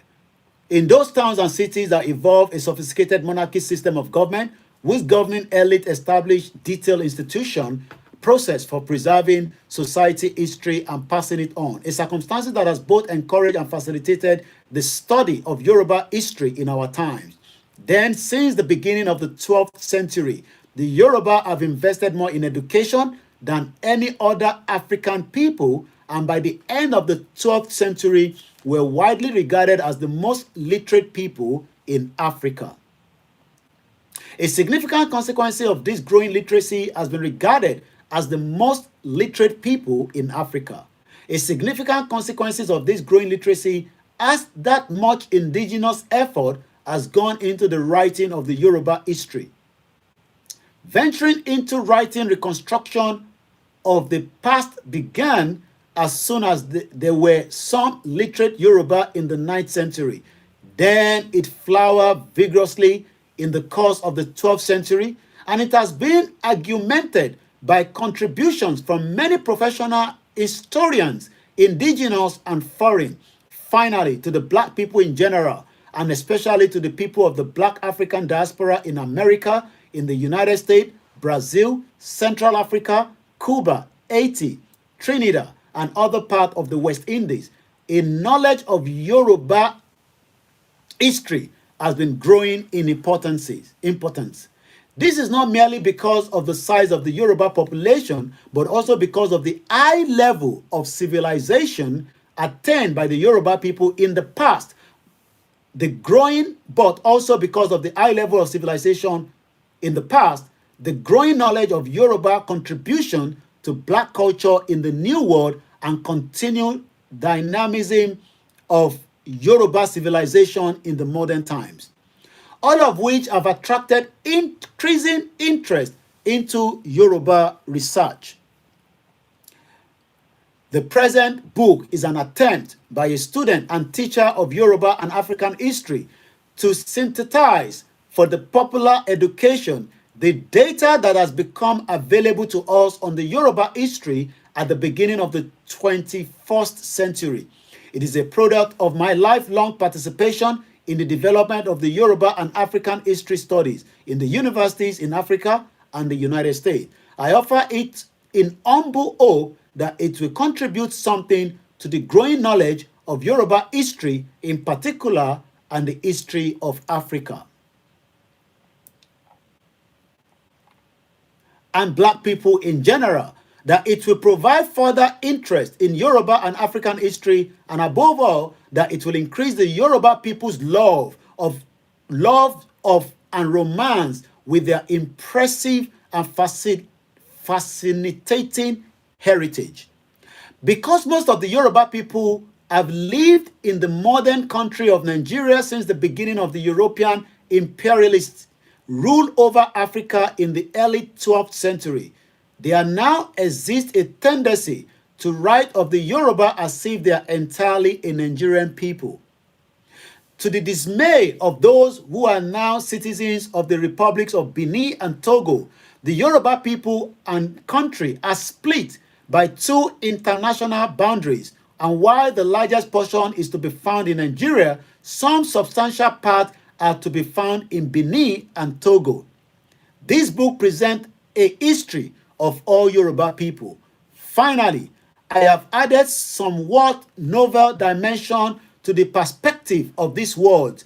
As professor of African history at Obafemi Awolowo University, Ile-Ife, Nigeria in the 60s and 1970s, I designed and taught an introductory course in African American history, and during a sabbatical in the United States, I worked with others to establish an African and African American Studies program at the University of South Florida in Tampa, Florida. Later, when I served as the director of the Institute of African Studies at Obafemi Awolowo University in the late 1970s, we initiated some program on the African diaspora in America as an integral part of our multidisciplinary approach to African studies.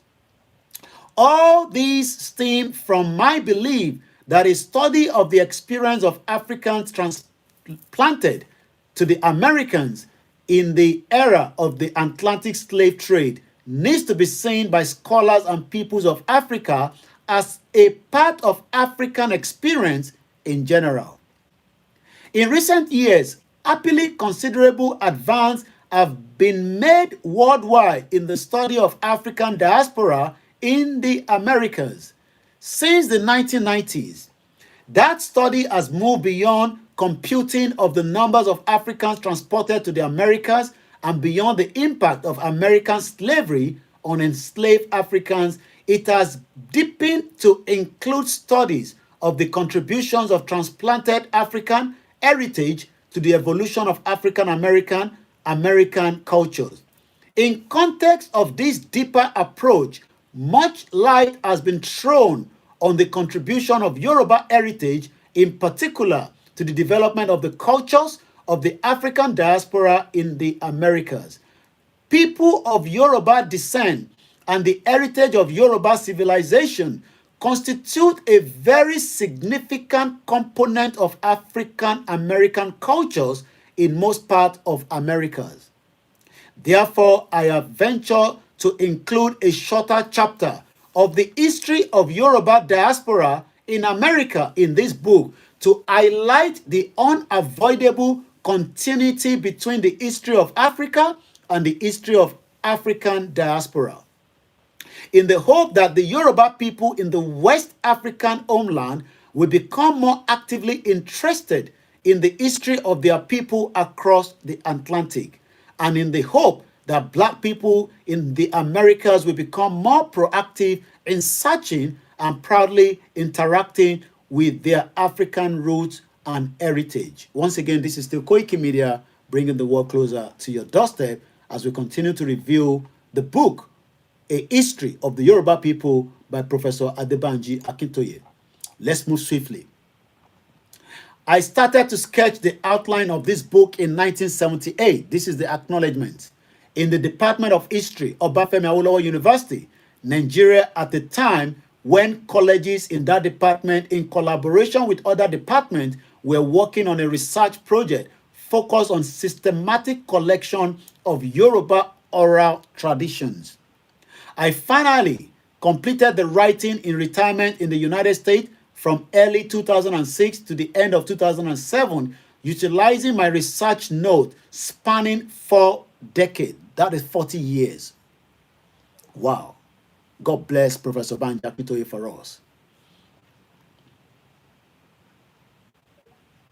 Once again, moving further, as well as the rich spread of research work by many historians, now available in monographs, composite books, professional journal articles, and unpublished papers and theses. First and foremost, therefore, I acknowledge my in-depthness to the Department of History at Obafemi Awolowo University and to my colleges in that department, among whom it was always easy to think great thoughts and dream great dreams. Among these colleagues, I must highly for special mention Dr. Adeagbo Akinjogbi, for many years chair of our department and pioneer of many of our joint research programs, and my friend Dr. Charles Amadi, for years chair of international studies at the University of South Florida, Tampa, Florida, who worked with us at Ife as a visiting professor in the 1970s and became very helpful in the development of my effort in African American and American history. I wrote the manuscript of this book as I did my early years in longhand, and that means that I received a lot of help from my close friends in word processing on computer. While thanking all of their invaluable assistance, I must express particularly gratitude to Mr. Oluremi Oyeyemi, a Nigerian journalist now living in exile in the United States, for his intense interest in and unflagging encouragement of this work. Throughout the month that I worked on completing this book, my wife, Faith Tola, and our sons exhaustively supported and encouraged me and took turns to read part of my draft. I am grateful for their loving support. This book represents for me the final harvest of my career of studies in the Yoruba history. For that reason, I hereby acknowledge the contribution to my academic career by the men who, in my undergraduate years at the University College, Ibadan, Nigeria, in the late 1950s, first ignite my interest in the study of African history. My professor, Kenneth D.K. J.F. Adeajayi, Abdullahi Smith, J.D. Oman Cooper, A.B. Aderingbe. Of these professors, Ajayi went on to supervise my graduate study, showing great understanding of and patience with my other interests, and continue ever after as my mentor and friend. In the course of these past 2 years, I have depended on my favorite local library, Indiana Valley Public Library, Telford, Pennsylvania, for a heavy program of interlibrary loans.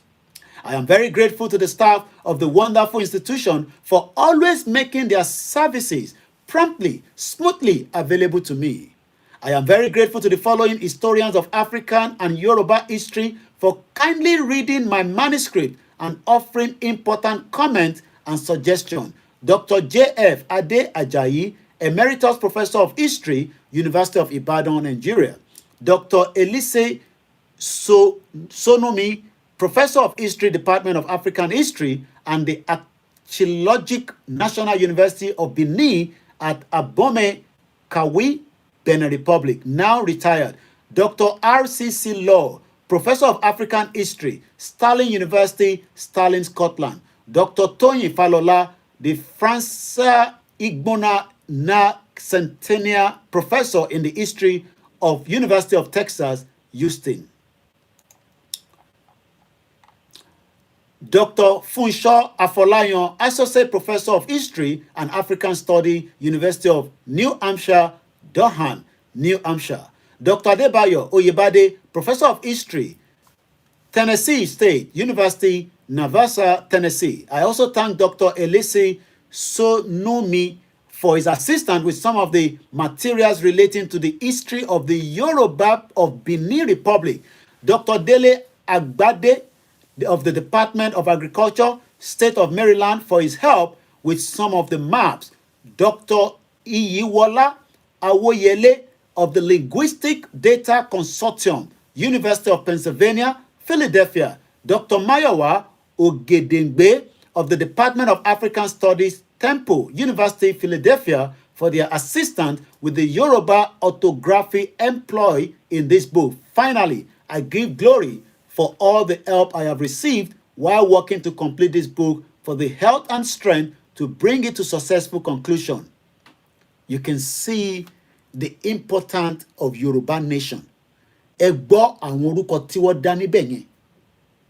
This is the reason why we cannot allow Yoruba Nation to die. These are important people. I hope most of them are still alive. because those names, these individuals Baba Akintoye mentioned here, shows that Baba Akintoye knows exactly that until we are free from the bondage of Nigeria, that is when the Yoruba people will prosper. If we do not get out of Nigeria, we are all in big danger. We're going to move swiftly again. I still have a bit of more time, but as soon as I'm ready to come out, I will let us know. So we are now going into, I guess, the page 1. The beginning. The Yoruba have some remarkable graphic myths of creation and of origin. The most widely known Yoruba myth has it that the beginning of time, when the whole surface of the earth was one watery matter, Olodumare, also known as Olorun, King of Heaven, sent down some heavenly beings to create solid land, as well as plant life and animal life on the earth, bringing with them some quantity of earth, one chicken, one palm nut. They came down by a chain, landed on the spot that is now known as Ife in the earth of Yoruba land. They poured the earth onto the water and thus created a small piece of solid land. Then they set the chicken on the land, and as the chicken scattered at it with its claws, the small piece of dry land spread. Continued to spread until all the continent and island of the world came into existence. The heavenly being saw the palm nut. It sprouted and grew as the beginning of plant life in the world. The heavenly beings themselves became the progenitors of the human race. The place where all this began was named Ife. That is the source of the spreading. The Yoruba believe that there is the first race of humans, and that all human life and civilization originated in their country. Let me explain that a little bit, because there's no point just reading and reading without giving you a bit of explanation to my knowledge. Inton sọ ni pé àwa gangan ni ìran ọmọ aládé. We created what a lot of you are watching and seeing around the world. But we've been deceived by coming to Europe, by going to America, by trying to believe that until we have an American passport, that is when our life will be better. When literally, ilẹ̀ Yorùbá ló yẹ ká wà, in the better weather, then working hard with the resources that we have, with a solid Yoruba passport, just like the American passport. But today, we are losing it, and we are losing it very gradually. And if we do not recall it back now, it will have a big impact on my life, your life, maybe even our children. What about our great-grandchildren? What about things that our back kúrò láyé yìí? Are you thinking what I'm thinking? Yes, we want some of us that are outside the country, and those of you that want to join us as well. I feel like about passport in Japan, passport South Africa, passport in UK, passport in the Republic of Ireland, passport in Spain, so that we can be able to travel around without being identified as Nigerians. Ìdí táwa kan ṣe ló ń gba passport yẹn nìyẹn, so that when you go to that airport, rather than say you are a Nigerian, because the moment you give them a UK passport, a British passport, they won't be asking you where you're from again, because you have already nationalized yourself.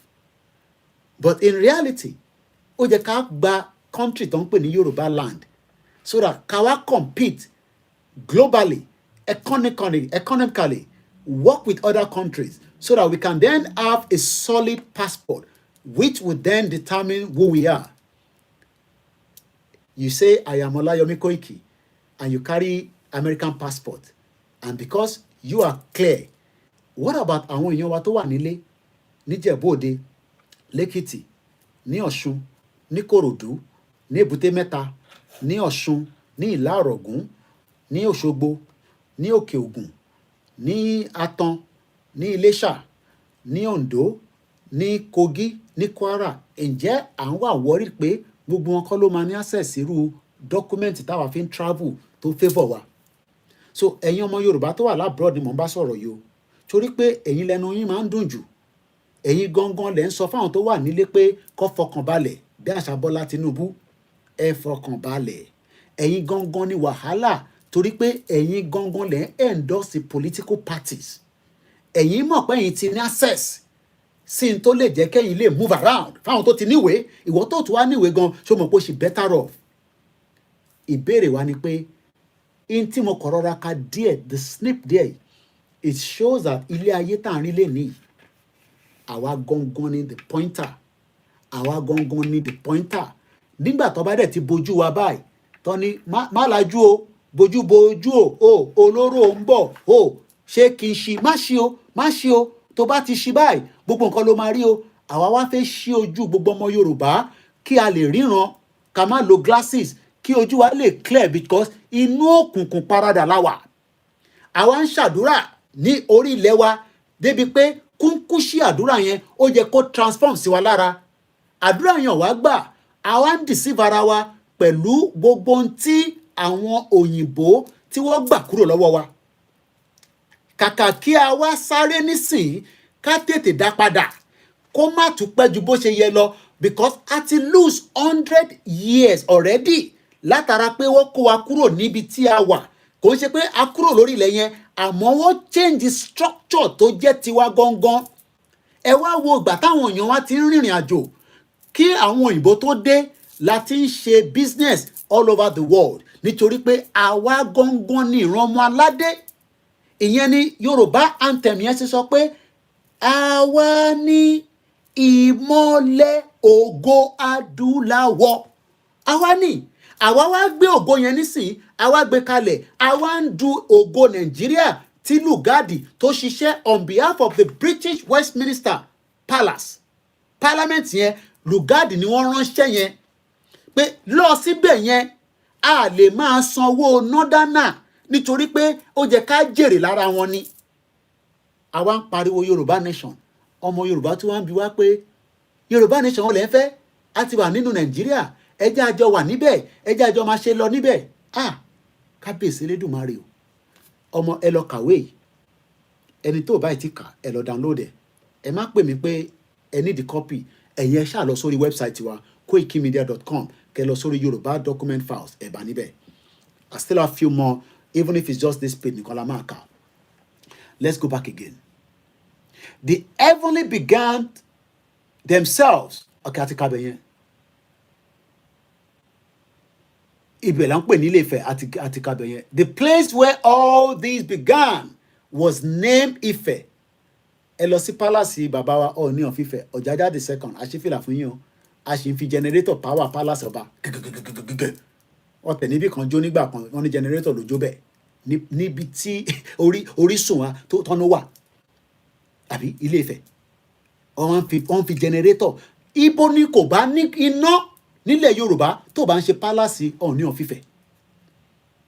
Àwa gbé òtítọ́ agbésẹ́gbẹ́, gbogbo wa ń lé in tí kò jẹ́ ká lé. Òyìnbó gba 25 years lọ́wọ́ tèmi, èmi ò mọ ọdún mélòó ló gbà lọ́wọ́ tiẹ̀ o.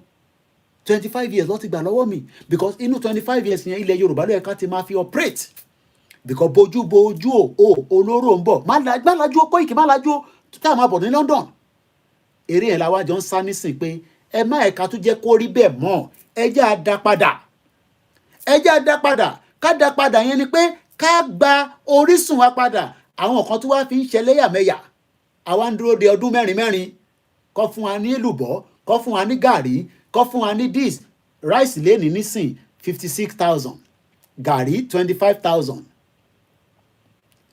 Àwa ń sọ fún ọmọ Yorùbá pé in tó lè jẹ́ ká rí ògo yẹn lò ò ní pé ká kọ́kọ́ mọ ta ni wá, because àìtí mọ ìtajẹ́, because ìtajẹ́ nísìn ni pé a fẹ́ gba dọ́kúmẹ́ǹtì ìlú míì láti jẹ́ gbígbà tí a feel belong, whereas ibi tó yẹ kí gbogbo a máa feel belong sí òun nílẹ̀ Yorùbá. Kò díẹ̀ sí lọ́wọ́ ìta ń gbé dání tá à ń sọ yìí, kò sí kankan ṣe pẹ̀lú ẹ̀sìn. Má jàjẹ́ ẹ̀sìn. Ẹ̀sìn is your personal business pẹ̀lú Elédùmarè, whichever one you believe in. Let's go further. 1603, we're almost there. Anile pari eleleni. Continuity mawaye again. Our version of this mate supplies names to the heavenly beings that came down to establish life at Ife. The leader appointed by Olodumare to head the expedition was, according to this version, Obatala. Along the way, however, Obatala got drunk and fell into a stupor, and Oduduwa took over and completed the mission, and thus began the father of Yoruba people and all of the people of the world. This body of mate is very strongly held among the Yoruba people, and its influence pervades all areas of their culture. The historians who embarked on studying or writing about the very beginning of the history of the Yoruba as a people must start with an examination of this myth, M-Y-T-H-S, myth. The first Europeans to enter Yorubaland in the 19th century encounter it everywhere.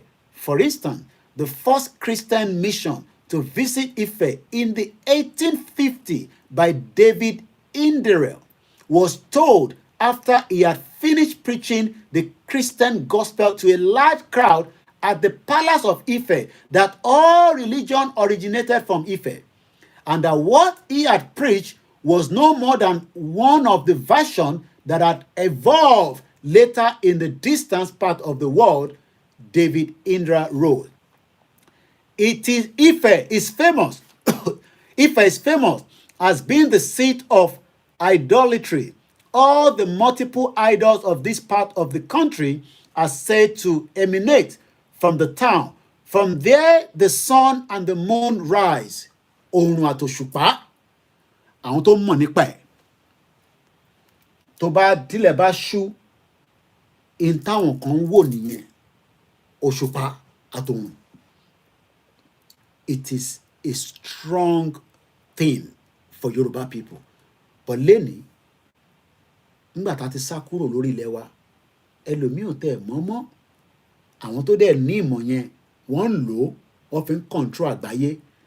Àwa wá ń sáré, k'Ọlọ́run jẹ́ kọ́wọ́ wa tó.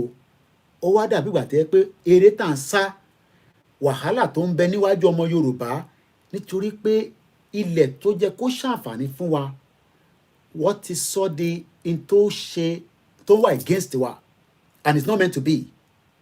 Gbogbo reason àwọn èèyàn ṣe gbọ́n Yorùbá Nation, wọ́n ti ṣe tí kò ní jẹ́ wọ́n ní jẹ́ kó gbọ́, because tó bá ti lè gbọ́n tá à ń sọ, tó mọ̀ pé the fact is pé àwa gangan ni ìran ọmọ aládé tá à ń sọ yìí.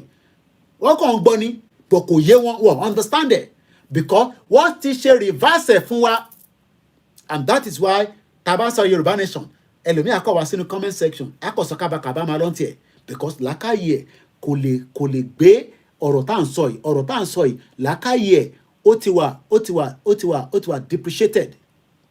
Ó ti affect medulla oblongata ẹ̀, kò lè ríran, kò rí anything. Ìyẹn ló kàkà kó ìtẹ́ kó rí pé ìran yìí ń pa lọ, ó ń parẹ́ lọ yìí, ẹ já pé padà á wá síbí báyìí nísìn, kábàkàbà kóbokòbo ló ń sọ. Let's go further.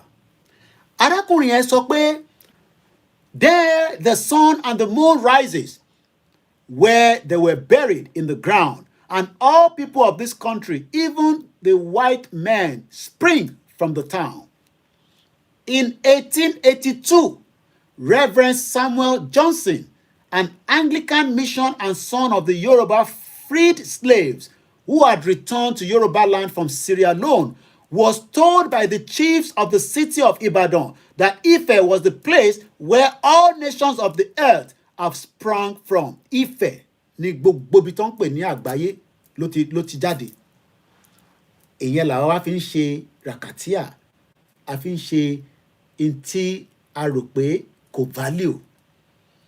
Tá bá wá ń sọ̀rọ̀ ìran wa, ẹlòmíà tún máa ní ká gbé yẹn sílẹ̀, ká wá peace ní Nàìjíríà. Ṣé rí pé irú àwọn èèyàn bẹ́ẹ̀ yẹn làákàyè wọn ó difficult láti dá padà.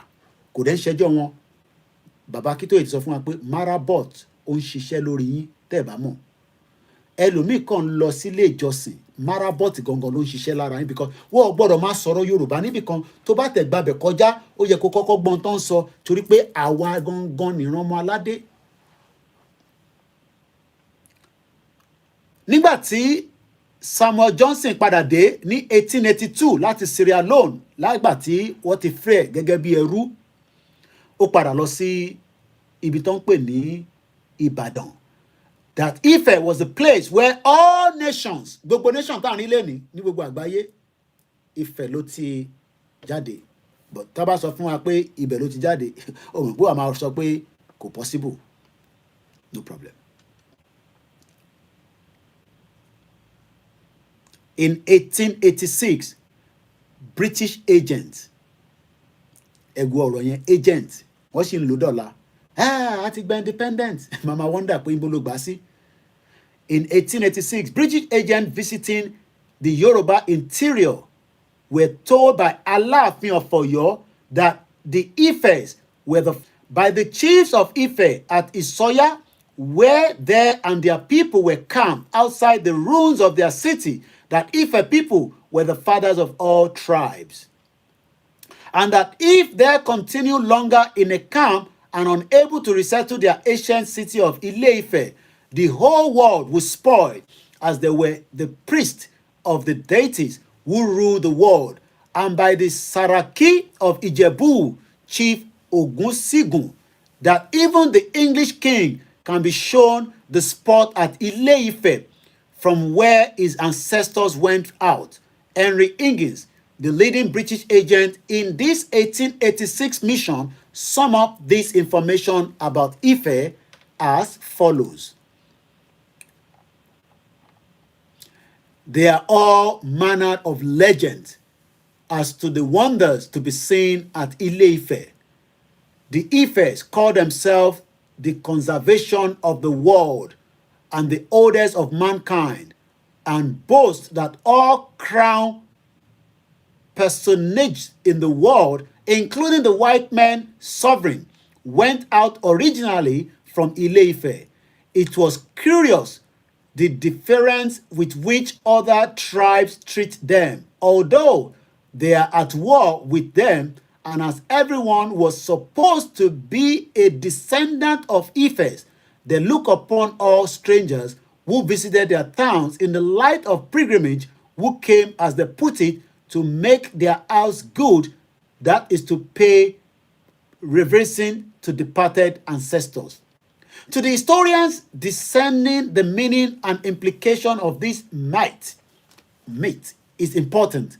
Of the implications, the most obvious would seem to be that the Yoruba people believe that they originated in their present homeland, have always lived there. Since, however, it is known from other evidence that the earliest ancestors of all the peoples of the West Africa came into that region from other parts of Africa, the Yoruba belief can only mean that Yoruba have lived so long in their present homeland that they can no longer remember originally coming into it from elsewhere. Indeed, available archaeological evidence strongly indicate that the Yoruba are one of the oldest peoples in the tropical forest of the West African region. As for the introduction of the names of Obatala and Oduduwa into this creation myth, there seems no doubt that what we have here is conflation of very ancient myths with later known facts at some point in Yoruba history. As will be seen in subsequent chapters, Obatala and Oduduwa were not mythically heavenly beings, they were humans who play very significant roles in a great era of Yoruba history. Without doubt, what happened was that the contemporaries or successors of Obatala and Oduduwa added these two names to myths that had existed probably very long before their time. In an attempt to accord Oduduwa in particular the very high position it deserved in the transformation of Yoruba civilization, the most significant era in the early Yoruba history. Furthermore, the mate appear to represent statement of a very important fact of Yoruba history, namely the existent penetration from quite early times of the Yoruba people, Yoruba culture into the lands of the non-Yoruba neighbors and the considerable impact of Yoruba culture in much of the West Africa sub-region. More will be said on this subject of interfertilization of Yoruba and the neighboring cultures in subsequent chapter. Suffix it to say here that as far as is known, Yoruba culture exerted so much influence on and absorbed such input from so many neighbors, the Edo, relate peoples, the Aja, the Bariba, the Nupe, and drew so many to close to itself in family, structure, trade, practice, language, religion, political system, and traditions, that the Yoruba people have apparently came to perceive their country as a source of civilization. An evolved mate that gave meaning and support to the perception. It is significant that some of the neighbors of the Yoruba fact subscribe to the part of the Yoruba mate. The above then is the little that a study of Yoruba history can, as at this point in the task, descend from the people's powerful and influential mate of creation and of origins. From this mate of gods and heavenly beings, the historians for the reconstruction of the earliest beginnings of the Yoruba history must begin to look into the available evidence of the earliest activities of humans. Thankfully, there is a wealth of such historical data in the oral traditions, institutions, rituals, festival, folklore of the Yoruba people. Traditionally, Yoruba family structures, the monarchy and the chieftaincy system attach enormous importance from the early times to the preservation of traditions from the generation to generation, since title to political and other significant person, as well as to the land, was based to an extreme degree on. So we're going to leave it at page 19, which we're going to come back to as well later. So I'm going to note that so that when we come back, some other time, we will know that we read it up to page 19. So mo kí gbogbo wa lẹ́ẹ̀kan sí pé ìta tí ń gbọ́ látẹ̀ǹkan òun náà ni ìtàn ilẹ̀ Yorùbá bó ti ṣe jẹ́, ibi tá a ṣẹ̀ sí, báwo la ṣe jẹ́, àwa wo ni wá, kì í ṣe Nigeria. Okay, all that we're Nigerians is a nonsense thing. We need to stop it now. But the only way we can stop it officially is when we come out of Nigeria and we start talking about àwa ni Yoruba, Yoruba country, we are Yoruba people. If we do not do that, we would all lose out in the long run. We are not here, to campaign against violence. We are here campaigning for the right of the Yoruba people out of Nigeria. This program does not support violence, but I can authoritatively say that we will use our mouth to enlighten and educate you, and it's entirely up to us to sink it in, and we can understand that if we do not, we will lose out in the future, that some of us will still be alive and some of us would have died in the process. As I say all the time, Awalomo Iromalade that is being held backwards. The Yoruba people are great people, welcoming people, people that have studied, people that have done trade.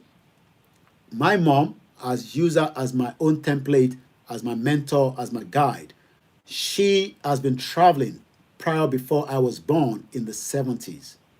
My mom has been traveling 23 countries around the world. Today, every one of our mothers, our parents, are all stuck somewhere outside the offshore of Yoruba land, in America, in Canada, in Cuba, in Brazil, in West Indies, in Togo, in Ivory Coast, in Benin Republic, and àwọn tó dẹ̀ wà nílé, they've all been destroyed psychologically. It is a deliberate act to make sure that the Yoruba people do not succeed in this world. It is now entirely up to us, the new generation in this 21st century, with the amount of opportunity, with the latest technology that we are using to communicate, with the amount of resources in our hands. Nobody should be talking about saving Nigeria. There will not be peace in Nigeria until the Yoruba people exit and the rest of the other indigenous people. Let me remind us again, we are great people. We are sophisticated people. We are proud to be called Yorubas, and we will remain that. But if you think that you want to be a Nigerian and you still want to keep your Yoruba, Nigeria will override you one day and you will lose your Yorubaness in that Nigeria. Nigeria is a creation that started just less than 100 years ago. It is not older than this sculpture behind me. In turn, really, me, this beautiful sculpture is way 1,000 years older than Nigeria. The question that could be rẹ̀ ni pé àwọn wo ló build ẹ̀ níjọ́ náà lọ́hùn? Ṣé ẹranko ni wọ́n? Ṣé èèyàn ni wọ́n? Ṣáǹjọ̀nú ni wọ́n? They are Yoruba people like us tí ọba Elédùmarè fún ní làákàyè tí wọ́n fi design kan báyìí. So if you're saying that we should leave who we are and save Nigeria, then definitely you have a problem that we need to deal with. That is how far we can go this afternoon. Thank you so much for joining us at this very beautiful program that says, and I quote, keeping our culture away from Nigeria. The time to protect our identity is now. Yoruba culture and language, no amount of election can protect Yoruba people. No amount of election by the corrupt system that some Yoruba politicians are using as an advantage. We must now say enough is enough. As I leave us again this afternoon, remember that you can follow us on all our platforms. Remember that you can be part of the program, and you can also support us with whatever you think is necessary so that we can be able to do more. We need a lot of resources so that we can do more, and we can also start moving from one place to the other, especially our team on the ground, so that they can visit places, they can bring things up to you, but without a very good resources, we will not be able to do so. In January, God's willing, we'll be doing a good fundraising, for our platform called Koiki Media in January. It could be probably towards the end of January or middle of January. So just take note of that. We will need a lot of resources to be able to continue to under the I got your stuff, right there. Let us make sure that as Yoruba people, let us stay, very strong. I love you all. We appreciate all our mothers. Once again, the 48 hours that we said for Oloyegbowo has finally closed. If anything comes in, please let us know that it's for Oloye. We will still send it to him. It's not a problem.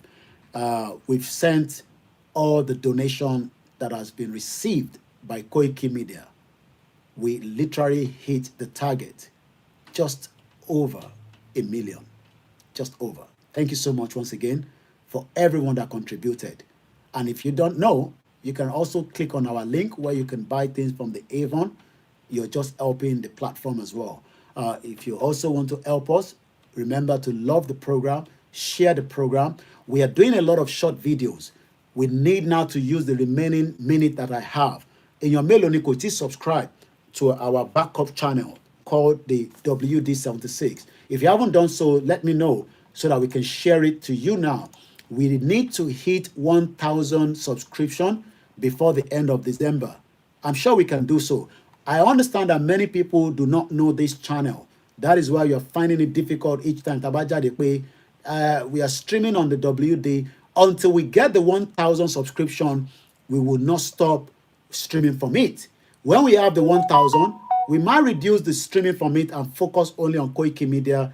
But for now, we will continue to use the backup channel to remind you that we don't own Facebook.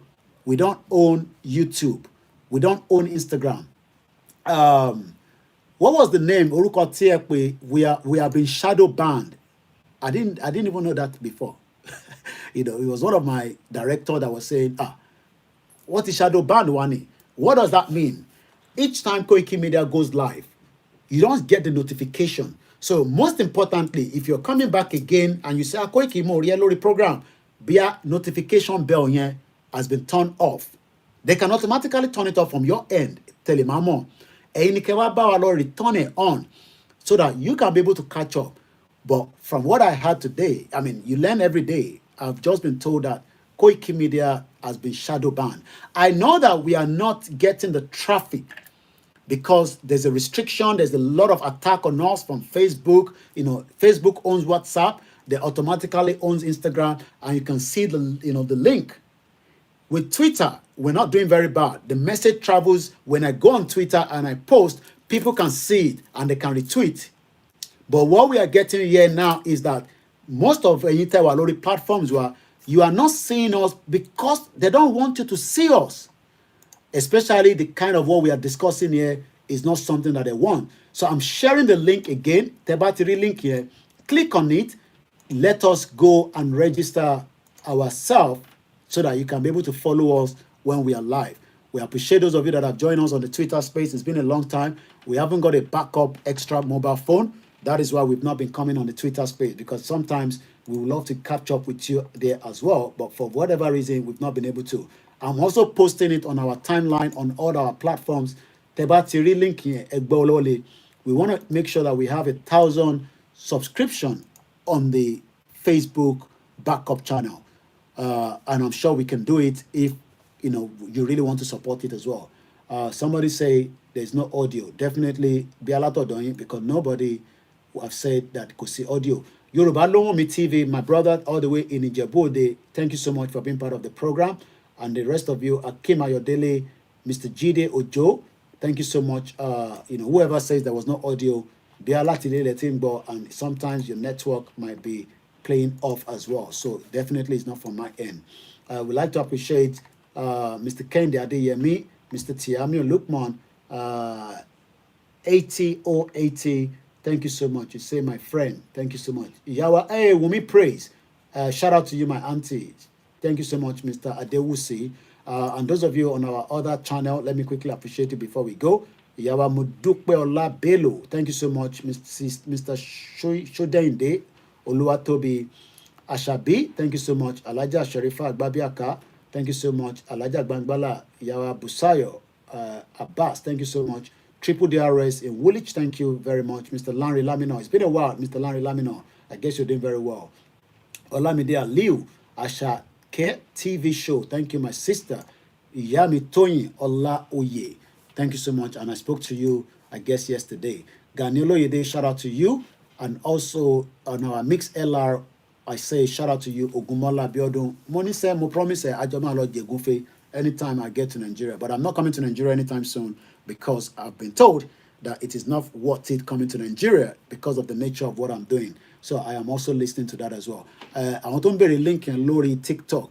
Okay, let's see if I can get the link quickly and bring it to you while we are still. I hope it doesn't break quickly.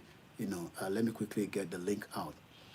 Please help us so that we can do more. The best thing you can do for us is to follow the page back to back. So link here, Babawa link here. Okay, how do I post on there? I'm still very not okay. Comment. This TikTok. Valo Joe, I think I just saw you now. I got a call from a message from one of the AAC as well. Demeji, thank you so much. A lot of people that follow Showore also knows that Yoruba Nation is the best option. Babawa Babatunde Olatunji say Yoruba has been spiritually captured by Fulani cow consumption. That is why most of us cannot face the reality of the fact that we are in a British company called Nigeria. Mukia Bisola Iwakweluewa, my beautiful sister, shout out to you. And likewise, Babawa Ganiu, Iresi Agbaje Wasio Femi, all the way in Canada, Olokwe Mukia Kunle Bakers, easy. In Miami, shout out to you. And also, Silver Badmos, thank you so much. We love you too as well. Alaja Olabisi Mofito Otawakin, Salam Alaikum. Alex Mamu, thank you so much. Iyawa Adeolojo, thank you so much. Sharp Boy, thank you so much. And also, we're still there as well. If I didn't mention your name, imagine you can go your country. Thank you so much, Babawa, all the way in Germany. Love you all. If I have the time, we might be back again tonight. If I don't come back, it is tomorrow lecture room. Rugi Giant, my brother, user 18. Kalima, recognize me by the name. Thank you so much. You say kudos and well done. Thank you, every one of you. Whether you support Yoruba Nation or not, we still say thank you so much. Jamil, thank you so much. Chili Boss, Moki Bubu Alen Konsi, Moki Prophetess, Ati Babawa Ku Ijo Fulani, thank you so much. And that's about it. I gotta go now. I appreciate everyone for the time spent again with me. It's always good when we have every one of you listening. And on that note, I say, Odabo. Bye for now.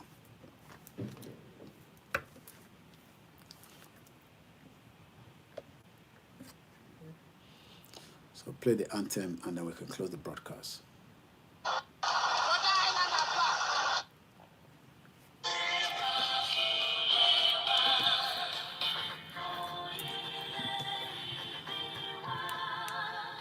Kagbega, Kagbega,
I'm sure you'll catch up, Sonke, and thank you so much, Akin Games. Bye for now, everybody.